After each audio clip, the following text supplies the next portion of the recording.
Assalamualaikum warahmatullahi wabarakatuh. Perkenalkan, nama saya Siti Nurjana dari Lokal B2 dengan NPM 2140402062. Di sini saya akan menjelaskan materi tentang Islam dan ekonomi dari mata kuliah agama dengan dosen pengampu Bapak Zainal Abidin.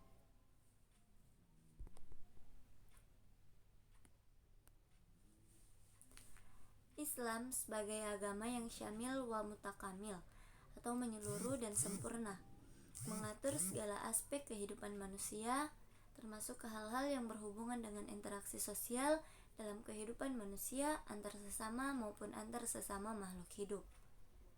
Yang tertulis dalam pembahasan khusus disebut para ulama pembahasan fikih muamalah. Sebagai makhluk sosial, manusia hidup tidak terlepas dari berbagai interaksi. Salah satu interaksi yang dilakukan adalah aktivitas pemenuhan kebutuhan hidup manusia. Aktivitas berjuang untuk memenuhi kebutuhan hidup manusia disebut dengan aktivitas atau kegiatan ekonomi. Akan tetapi, terkadang dalam hal memenuhi kebutuhannya, baik ketika berinteraksi dengan sesama manusia maupun kepada makhluk hidup lainnya, manusia sering bersifat individualisme dan terkesan subjektif, karena masing-masing berusaha untuk memenuhi kebutuhan dengan resiko yang akan ditanggungnya dengan tidak memperhatikan kondisi sekitarnya. Selanjutnya, pengertian ekonomi Islam. Menurut Hasanul Zaman, ekonomi Islam adalah pengetahuan dan penerapan hukum Islam untuk mencegah terjadinya ketidakadilan atau pemanfaatan dan pembuangan sumber-sumber material dengan tujuan untuk memberikan keputusan manusia yang melakukannya sebagai kewajiban kepada Allah dan masyarakat. Adapun prinsip-prinsip ekonomi Islam.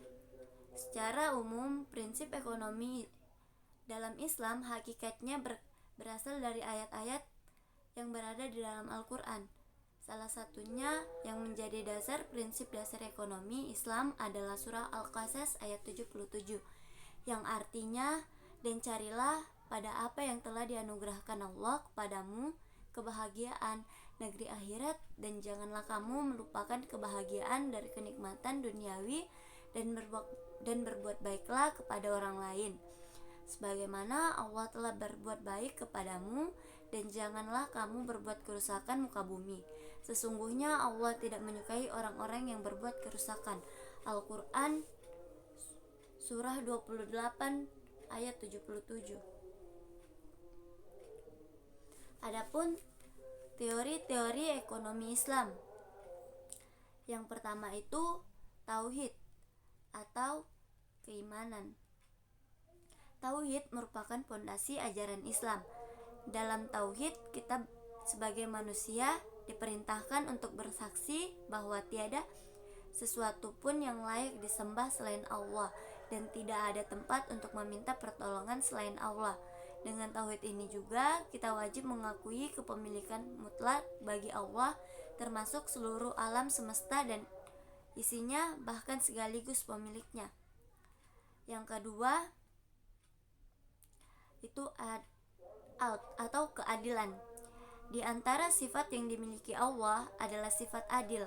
Allah tidak membeda-bedakan perlakuan terhadap makhluknya, tidak adil, bahkan secara zalim, sehingga manusia sebagai khalifah pemimpin di muka bumi harus memelihara aturan Allah di bumi dan menjamin bahwa pemakaian segala sumber daya diarahkan untuk kesejahteraan manusia yang berkeadilan. Yang ketiga itu ada nubuwah atau kenabian. Prinsip ini membuktikan bahwa Allah sangat bijak dan penyayang kepada hambanya. Terlihat bahwa manusia tidak dibiarkan begitu saja di dunia tanpa mendapatkan bimbingan, sehingga diutuslah para nabi dan rasul untuk menyampaikan petunjuk dari Allah kepada manusia tentang bagaimana hidup yang baik dan yang benar di dunia, bagaimana bermuamalah sesuai dengan ajaran Islam, dan mengajarkan jalan untuk kembali atau tobat ke asal muasal segala sesuatu, yaitu Allah. Dan yang keempat itu ada khalifah atau pemerintah. Dalam Al-Quran, Allah berfirman bahwa manusia diciptakan untuk menjadi khalifah di muka bumi. Artinya, untuk menjadi pemimpin dan pemakmur bumi. Karena itu, pada dasarnya setiap manusia adalah pemimpin. Nabi bersabda, setiap dari kalian adalah pemimpin dan akan dimintai pertanggungjawabannya terhadap yang dipimpin. Dan ada yang kelima, ada ma'ad atau hasil. Secara harfiah, ma'ad berarti kembali. Dan hal itu harus yakin dipahami bahwa hakikatnya manusia bukan hanya di dunia, tetapi terus berlanjut hingga di alam akhirat. Pandangan yang keenam ada suka sama suka. Suka sama suka atau at-taradi yaitu kerelaan yang sebenarnya, bukan hanya kerelaan yang bersifat sementara dan semu. Kerelaan tersebut diperlihatkan dalam berbagai macam karakteristik muamalah yang legal dan dapat dipertanggungjawabkan. Sehingga berdasarkan itu terdapat beberapa larangan-larangan dalam Islam yang diperintahkan oleh Rasulullah SAW.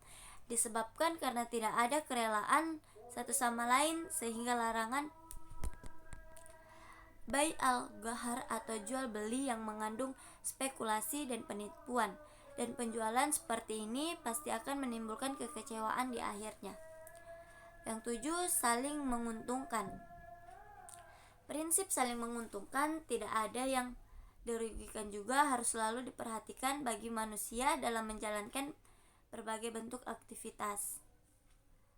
Dan yang terakhir ada saling tolong menolong. Saling tolong menolong satu sama lain serta tidak melakukan perbuatan yang dapat merugikan orang lain seperti memeras atau mengeksploitasi. Hal tersebut sesuai dengan ajaran dalam Islam. Selanjutnya ada permasalahan riba dalam ekonomi. Riba merupakan suatu perbuatan mengambil tambahan baik dari transaksi jual beli maupun transaksi pinjam meminjam. Hal yang dilakukan secara batil dan melanggar prinsip muamalah dalam Islam. Padahal Islam telah memberi garis yang dalam bermuamalah seperti yang terdapat dalam Al-Quran surah An-Nisa ayat 29 yang artinya, hai orang-orang yang beriman, janganlah kamu saling memakan harta sesamamu dengan jalan yang batil. Quran surah An-Nisa surah 4 ayat ke-29. Adapun pelanggaran riba dalam Al-Quran dan Sunnah. Berkaitan dengan riba, Al-Quran telah membahas secara terperinci, mulai dari tahapan-tahapan pelanggaran riba. Maknanya riba adalah larangan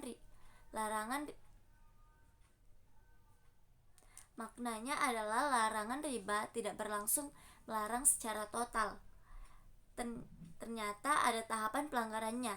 Setidaknya ada 4 tahapan pelanggaran riba sebagaimana yang dijelaskan Syed Qutb tentang tafsir ayat riba. Tahapan pelanggaran riba. Yang pertama terdapat dalam surah Ar-Rum ayat 39. Pada ayat ini menegaskan bahwa penolakan pandangan dan anggapan masyarakat pada saat itu bahwa pinjaman riba yang pada zahirnya seolah-olah menolong mereka yang memerlukan sebagai suatu perbuatan yang mendekati dan takarub kepada Allah Subhanahu wa taala, padahal itu tidak sama sekali. Yang kedua dalam surah An-Nisa ayat 160 sampai 161. Dalam ayat ini riba mulai digambarkan sebagai suatu perbuatan yang buruk, bahkan Allah Subhanahu wa taala mengancam akan memberikan balasan yang sangat keras kepada orang Yahudi yang memakan riba. Yang ketiga terdapat dalam surah Ali Imran ayat 134. Pada ayat ini Allah memerintahkan bahwa riba yang diharamkan pada suatu tambahan yang berlipat ganda sesuai dengan firman Allah Subhanahu wa taala. Dan yang keempat itu ada Pada tahapan ini Allah Subhanahu wa taala dengan jelas dan tegas mengharamkan jenis riba baik berlipat ganda maupun yang tidak, dan juga apapun berbentuk jenis tambahan yang diambil dari pinjaman. Adapun jenis-jenis riba, yang pertama itu ada riba qard atau riba pinjam meminjam. Riba qard adalah suatu manfaat atau tingkat kelebihan tertentu yang diisyaratkan terhadap orang yang berhutang. Maksudnya adalah riba yang terjadi dalam utang piutang, di mana kreditor atau pihak yang meminjamkan mendapatkan tambahan atau bunga yang dipersyaratkan atas jasa pinjamannya kepada debitur. Dan yang kedua itu ada riba buyu atau riba jual beli. Riba jual beli adalah riba yang timbul akibat pertukaran barang sejenisnya yang berbeda kualitas dan kuantitasnya, atau berbeda waktu penyerahannya, atau tidak tunai. Riba buyu juga dapat disebut dengan riba fadl, yaitu riba yang timbul akibat pertukaran barang sejenisnya yang tidak memenuhi kriteria sama kualitas, sama kuantitasnya, dan sama waktu penyerahannya juga. Adapun contoh kasusnya itu masalah sengketa antara Sugiharto Wijaya yang merupakan warga kota Bandung dengan bank swasta syariah ternama. Kasus ini terkait kredit lahan yang macet. Di tahun 2014 Sugiharto membeli lahan dan bangunan dengan harga 20 miliar. 70% dananya atau sebesar 13 miliar bersumber dari bank syariah dan 7 miliar adalah dana pribadi. Sisa dananya kemudian dicicil oleh Sugiharto dengan cicilan 136 juta per bulan.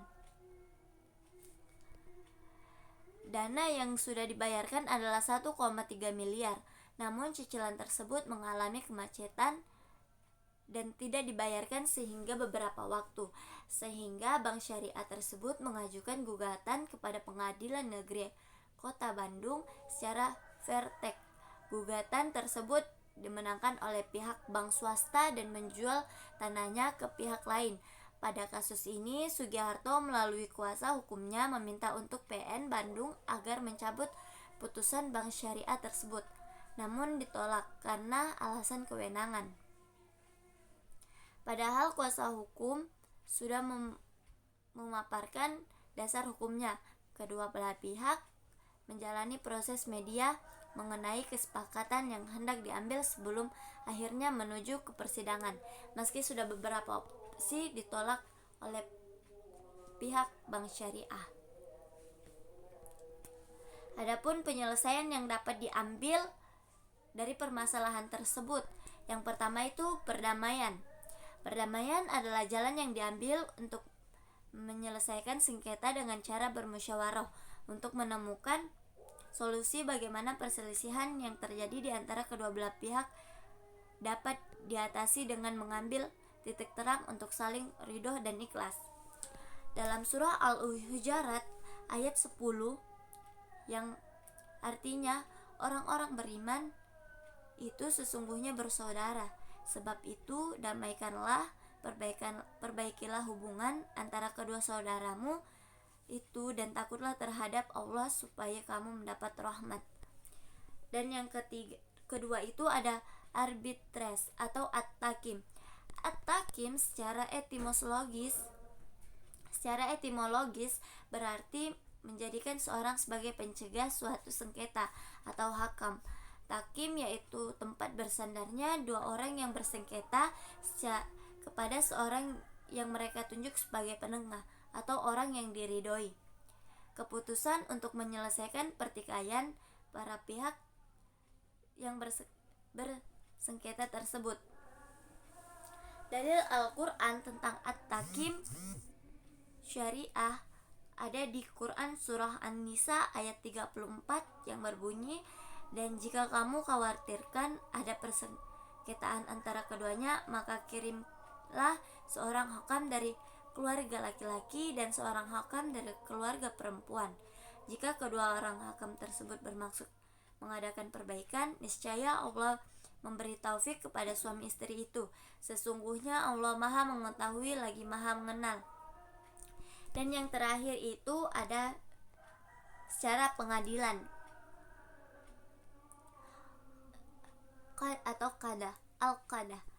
Qada adalah lembaga peradilan yang bertugas untuk menyampaikan keputusan hukum yang mengikat dasar hukum tentang cara penyelesaian sengketa melalui lembaga peradilan. Ini terdapat dalam Quran surah Al-Baqarah ayat 213 yang berbunyi, manusia itu adalah umat yang satu. Setelah timbul perselisihan, maka Allah mengutus para nabi sebagai pemberi peringatan dan Allah menurunkan bersama mereka kitab yang benar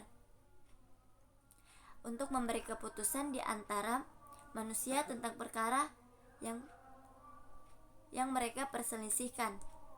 Tidaklah berselisih tentang kitab itu melainkan orang yang telah didatangkan kepada mereka kitab, yaitu setelah datang kepada mereka keterangan-keterangan yang nyata karena dengki antara mereka sendiri.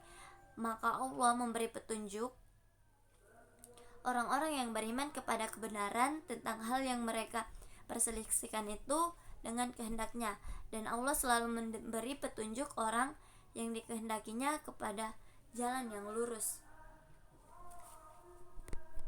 Mungkin itu saja penjelasan dari saya, kurang dan lebihnya saya mohon maaf. Wabillahi taufiq wal hidayah. Wassalamualaikum warahmatullahi wabarakatuh.